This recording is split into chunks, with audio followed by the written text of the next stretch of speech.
سلام به همگی. امروز قراره با هم یه سفری بریم به دل دنیای مدیریت استراتژیک منابع انسانی. میخوایم ببینیم چطور یه بخشی که قدیما فقط کارهای اداری میکرد، امروز تبدیل شده به یکی از کلیدی ترین مهره‌های موفقیت هر کسب و کاری. تا حالا شده به این فکر کنید که این همه فرم و قانون و فرایندی که تو بخش منابع انسانی شرکتتون هست، واقعاً پشتش یه فکر بزرگتره؟ یعنی اینا فقط یه سری قوانین دست و پاگیرن که کار ما رو سخت کنن، یا نه میتونن یه سلاح مخفی باشن که شرکت رو جلو بندازن؟ خب جواب این سوال دقیقاً توی یه مفهوم جالبه به اسم مدیریت استراتژیک منابع انسانی یا همون SHM. حالا بیایید با هم ببینیم این اصطلاح دهن پر کن دقیقاً یعنی چی. ببینید این تعریف آکادمیک یک کلمه کلیدی داره. برنامه ریزی شده. یعنی چی؟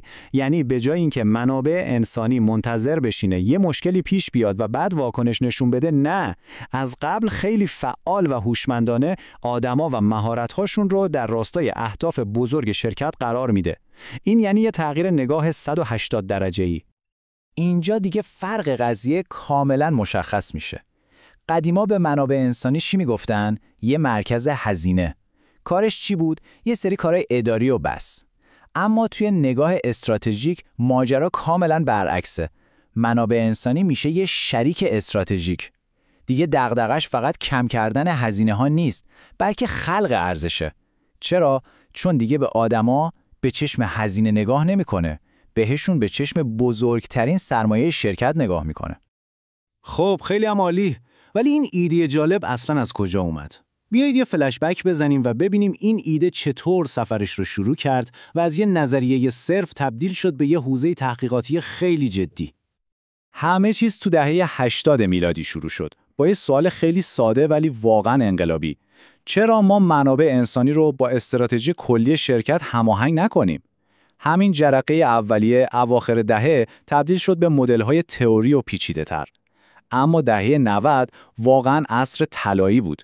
دورانی که محققا آستینا رو بالا زدن و دنبال مدرک واقعی گشتن تا این نظریه‌ها رو ثابت کنن. دهه 90 رو تصور کنید. یه دوره خیلی هیجان انگیز بود. همه دنبال اون مدرک محکم بودن. دنبال یه داده، یه عدد که بگه آقا سرمایه‌گذاری روی این روش‌های جدید منابع انسانی واقعاً سود شرکت رو بیشتر میکنه. و میدونید چی شد؟ بالاخره پیداش کردن. و این همون مدرک بود. سال 1995 یه تحقیق خیلی معروف نشون داد شرکت‌هایی که توی روش‌های کاری با عملکرد بالا سرمایه‌گذاری می‌کنن به طور متوسط 4.6% بازدهی بیشتری روی دارایی‌هاشون دارن. شاید بگید این عدد که چیزی نیست، اما توی دنیای بیزینس این عدد مثل یک زلزله بود، چون برای اولین بار با عدد و رقم ثابت شد که خرج کردن برای آدم‌ها هزینه نیست، سرمایه‌گذاریه که مستقیم توی جیب شرکت میگرده. اما خب میدونید که توی دنیای علم هیچ وقت یه جاده صاف و بدون دستانداز وجود نداره. بعد از اون هیجان اولیه، دانشمندای دیگه اومدن و شروع کردن به سوال پرسیدن. گفتن صبر کنید ببینم آیا قضیه به همین سادگیه؟ و اینجوری بود که وارد یه دوره پر از نقد و چالش شدیم. 2 سوال بزرگ و اساسی مطرح شد. اولی مشکل اندازه‌گیری بود. یعنی اصلا این داده‌هایی که جمع کردیم چقدر قابل اعتماده؟ مثلا از مدیر یه چیز میپرسیدن، از کارمند یه چیز دیگه. جوابا با هم نمیخوند. دومی که خیلی هم مهمتر بود مشکل علیت بود. یعنی آیا واقعا منابع انسانی خوب باعث میشه شرکت موفق بشه؟ یا نه برعکسه، شرکت‌های موفق چون پول دارن توی منابع انسانیشون بیشتر سرمایه گذاری میکنن؟ یه جورایی همون سوال معروف مرغ و تخم مرغ دیگه. نکته مهم اینجاست، این نقدها برای خراب کردن کل ایده نبودن اصلاً. هدفشون این بود که این حوزه رو پخته‌تر و دقیق‌تر کنن. این نقل قول هم همینو میگه که آقا بیاید یکم ادعاهامون رو تعدیل کنیم. و دقیقاً همین شک و تردید سالم بود که باعث شد این رشته علمی به بلوغ برسه. خب همه اینها ما رو میرسونه به امروز، به جایی که الان وایستادیم. در جواب به همه اون نقدها و چالش‌ها، درک ما از مدیریت استراتژیک منابع انسانی خیلی خیلی عمیق‌تر و پیچیده‌تر شده. بریم ببینیم دیدگاه امروزی چیه. امروزا دیگه محققا از چند تا لنز مختلف به قضیه نگاه میکنن تا بفهمن چرا و چطور این سیستم کار میکنه. 3 نظریه اصلی وجود داره. اولی دیدگاه منبع محوره که خیلی ساده میگه آدمای کاردرست و سیستمای انسانی خوب یه شرکت رو نمیشه به راحتی کپی کرد. این یه مزیت رقابتیه. دومی نظریه سرمایه انسانیه که روی دانش و مهارت آدما به چشم یه دارایی ارزشمند نگاه میکنه. و سومی نظریه تبادل اجتماعیه که میگه وقتی شرکت برات مایه میذاره تو هم در جواب با تعهد و تلاش بیشتر براش مایه میذاری. یه جورایی بدهبستون مثبته. و نکته کلیدی امروز اینه، دیگه هیچ کس دنبال یه قرص جادویی نیست. همه فهمیدن که موفقیت توی یه سیستم هماهنگه. این سیستم 3 تا پایه داره. اول، روش‌هایی که مهارت شما رو بالا میبرن، مثل آموزش.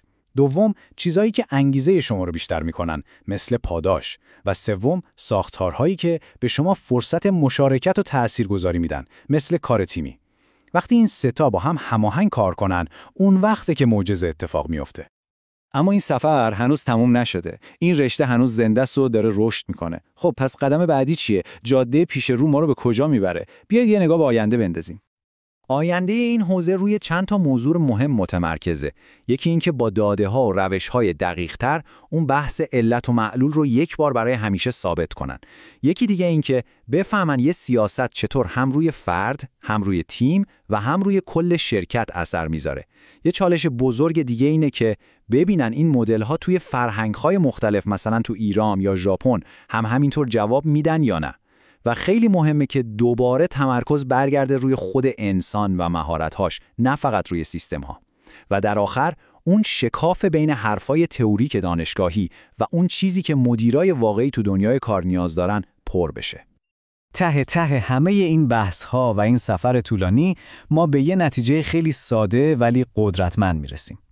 تمام این مدل‌ها و تحقیقات فقط یه هدف دارن: آدمای یه شرکت رو از ستون هزینه‌های ترازنامه بردارن و بذارن توی ستون بزرگترین مزیت رقابتی اون شرکت.